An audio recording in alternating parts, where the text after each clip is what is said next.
the best name in pools and spas, Think Fox. I'm Tim Peay with Fox Pools, and today I'm going to show you how to vacuum your swimming pool. You're getting ready to vacuum your pool. Two main components: pole, vacuum head. Pole has two holes in it. The vacuum head has two clips on it. You want to make sure that you put it in there till you hear the click. That's in there, that way you know your vac head is secure. Then you want to,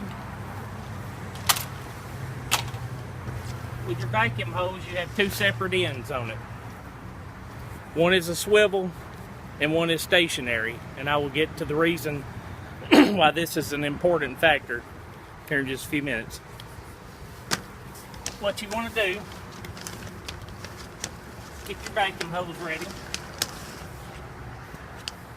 You want to put the swivel end on the vacuum head.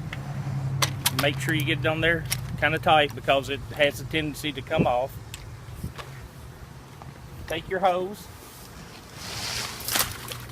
put it in the pool. There's two different ways to do this. This is actually the easiest and the best way to do it without stirring up the dirt and debris that you have in your pool. What you'll do is get that there, get it in a stable position, and just sink the hose down along the wall.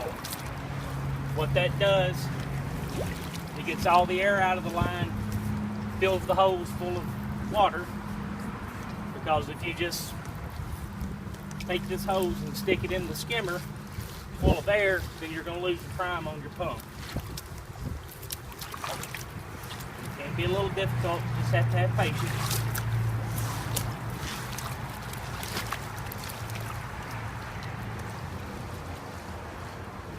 See, when you get done, water will come out of the hose. That lets you know that the hose is full of water and has no air in it. You're going to take this device, which is called a back plate adapter, put it on this end of the hose. This is where it's important to recognize your two different ends of your hose, because once you take this, take the lid off, set it on top of the skimmer basket. This is actually above the water level, so if you use the end that has the swivel on it, that end is going to suck air. This end will not, because it's stationary. That end also allows you to have movement with the vacuum hose and for the hose not to kink while you're vacuuming. So now you're ready to vacuum. You'll want to extend your pole, tighten it up, and then you're off and running. You want to go slow to make sure you don't stir up any debris. One important fact also is you'll want to skim all the debris off the top of the water first, because nothing makes you more mad than when you get done vacuuming your pool and it's nice and beautiful and all the debris that was on the top of the water is now sunk to the bottom, and you may have to start over to get the debris that's sunk out of the pool. Alright, now that you're done vacuuming, the pool's all nice and beautiful and everything. Now you have to remove your vacuum hose and everything. What you'll do is bend down, take the hose off.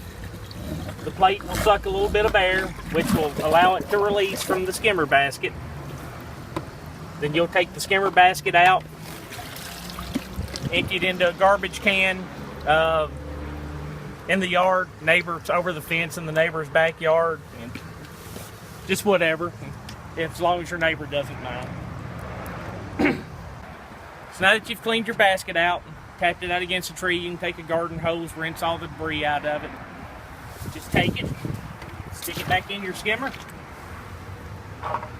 put the lid back on, and you're ready to go with that part.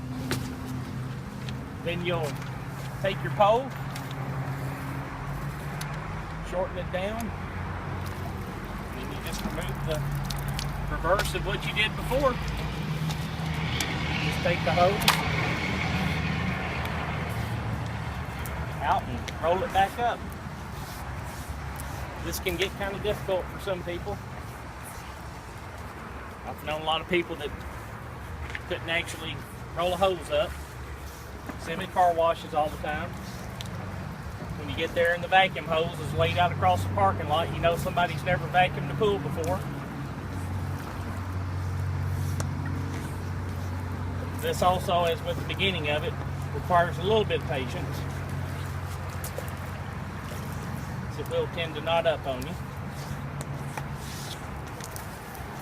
Get it as nice and tight a coil as you can, and you're finished vacuuming.